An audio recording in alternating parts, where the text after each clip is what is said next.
Videos देखने के लिए सब्सक्राइब करें जनसत्ता.com, बेल आइकन दबाकर पाएं लेटेस्ट नोटिफिकेशंस।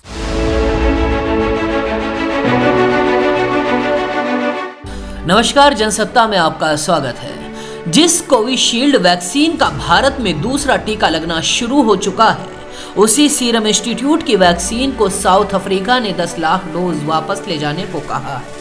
अब सवाल यह है, जो वैक्सीन भारत में प्रभावी बताई जा रही है, उसे साउथ अफ्रीका क्यों लौटा रहा है?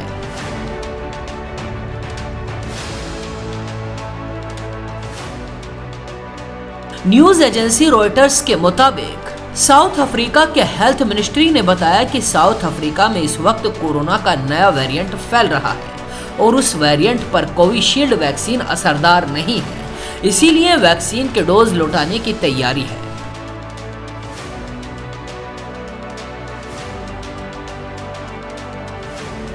दक्षिण अफ्रीका और ब्राजील में कोरोना का नया वेरिएंट मिला है। यूके स्ट्रेन की तरह ही दक्षिण अफ्रीका का स्ट्रेन भी तेजी से फैलने वाला बताया जा रहा है। ये कोरोना का ऐसा स्ट्रेन है जो युवाओं को भी अपनी गिरफ्त में लेता है। दक्षिण अफ्रीका में ऐसे कई केस सामने आए हैं जहां वायरस के नए स्ट्रेन से कम उम्र के लोग भी संक्रमित हुए हैं।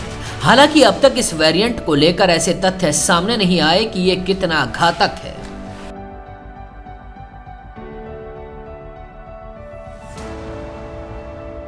चिंता की बात यह है कि जिस स्ट्रेन पर कोविशील्ड वैक्सीन असरदार नहीं है, उसी दक्षिण अफ्रीकी कोरोना स्ट्रेन के 5 मामले भारत में भी मिल चुके हैं। ये लोग ब्राजील और साउथ अफ्रीका से भारत लौटे थे।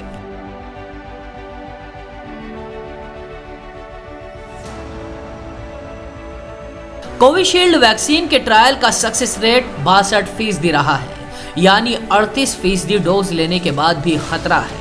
इसीलिए कई बार वैक्सीन के डेटा पर भी सवाल उठते रहे हैं। भारत में यह वैक्सीन पुणे में सीरम इंस्टीट्यूट ऑफ इंडिया बना रहा है।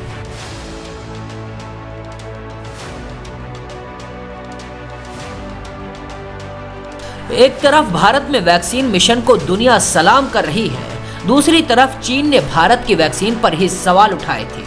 चीन के ग्लोबल टाइम्स अखबार ने सीरम इंस्टीट्यूट में अग्निकांड के बाद भारत की वैक्सीन मैन्युफैक्चरिंग क्षमता पर सवाल उठाए थे।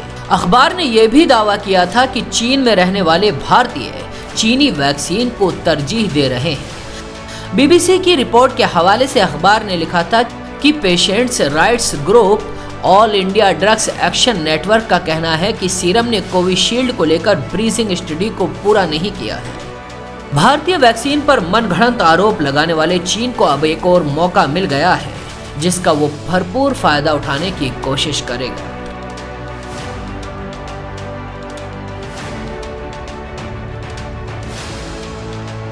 भारत का वैक्सीन अभियान तेजी से चल रहा है।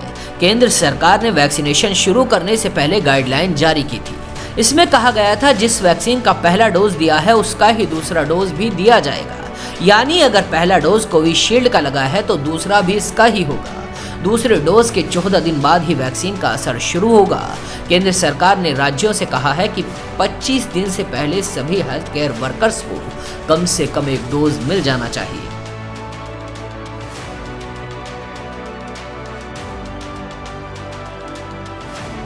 वैक्सीनेशन में भारत के लिए गर्व का पल है, क्योंकि हम दुनिया में कोरोना वायरस के खिलाफ सबसे तेज टीकाकरण करने वाले देश बन गए हैं। देश भर में कोरोना वायरस के खिलाफ 16 जनवरी से शुरू हुए टीकाकरण अभियान को 16 फरवरी को 1 महीना पूरा हो चुका है।